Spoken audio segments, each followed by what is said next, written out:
Il y a au moins trois interprétations possibles de l'expression mari d'une seule femme, rencontrée en Timothée 3.2. Elle pourrait tout simplement vouloir dire qu'un polygame ne peut être ancien, diacre ou pasteur.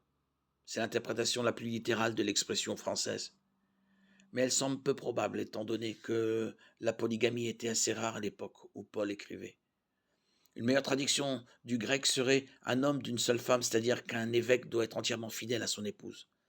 Cette interprétation reconnaît que le texte original met davantage l'accent sur la pureté morale que sur l'état matrimonial. Enfin, cette expression pourrait également vouloir dire que pour être ancien diacre, pasteur, un homme doit n'avoir été marié qu'une fois, sauf dans le cas d'un veuf remarié, donc ne peut pas être divorcé. Les interprétations 2 et 3 sont les plus courantes aujourd'hui. L'interprétation qui semble la plus probable, c'est que les Écritures autorisent le divorce en cas de circonstances exceptionnelles.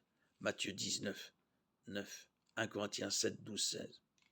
Il est important aussi de faire la différence entre un homme divorcé et remarié avant de devenir chrétien, ou alors qu'il l'était déjà. Un homme compétent par ailleurs ne devrait pas être exclu de toute responsabilité au sein de l'Église à cause de ce qu'il a fait avant de connaître le Seigneur Jésus-Christ comme son sauveur. Bien qu'un Timothée 3.2 n'exclut pas nécessairement un homme divorcé ou remarié du ministère d'ancien diacre pasteur, il y a d'autres questions à prendre en compte. La première qualité requise pour un ancien diacre pasteur est d'être irréprochable. 1 Timothée 3.2. Si le divorce ou le remariage n'avait pas de fondement biblique, alors cette personne rend un mauvais témoignage au sein de l'Église ou de la communauté. Il est donc préférable de l'exclure du pastorat en vertu du critère irréprochable plutôt que du critère mari d'une seule femme. Un ancien diacre, pasteur, doit être un exemple de piété et de vie semblable à Christ pour l'Église et la communauté. Si son divorce ou remariage l'éloigne de cet idéal, il ne devrait pas occuper la fonction d'ancien, de diacre ou de pasteur.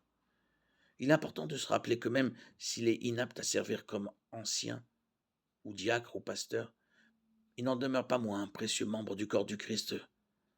Chaque chrétien possède des dons spirituels. Il est appelé à mettre au service des autres croyants pour leur édification. 1 Corinthiens 12, 7. 1 Corinthiens 12, 4, 7. Un homme disqualifié de la fonction d'ancien, de diacre ou de pasteur peut toujours enseigner, prêcher, servir, prier, louer Dieu et jouer un rôle important dans l'Église.